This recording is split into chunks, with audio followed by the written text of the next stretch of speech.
Hi everyone, my name's Ash. Sorry I can't be there today, but hopefully we're going to learn some really amazing things about testimonies.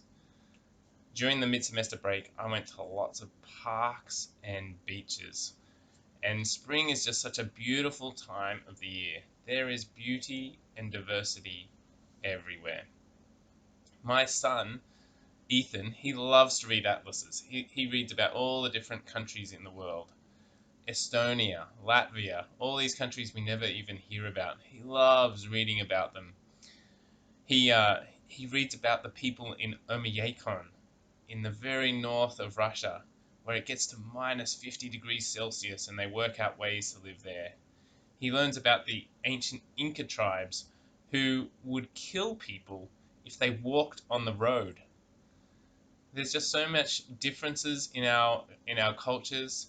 They're all so unique and special, and each one of them reflects God's character in some way. But I think God's most beautiful stories are written with people's lives.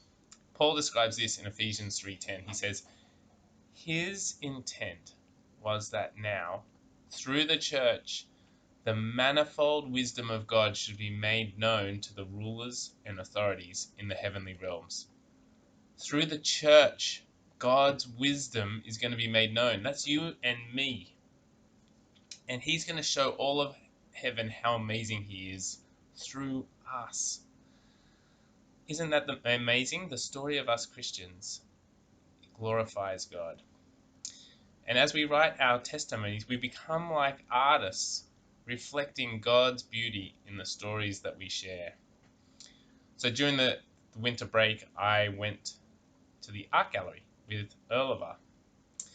Hello, Erlova. And while we were there, one of the paintings that I really loved was this beautiful, detailed painting of Venice. It just really reflected the beauty of Venice wonderfully. The way that we share our story doesn't change the beauty of our lives, but it can bring out the beauty so that others can appreciate it. Just like different artists depict things differently, so we can use different techniques to share our story. So today we're going to use a story arc to share our stories.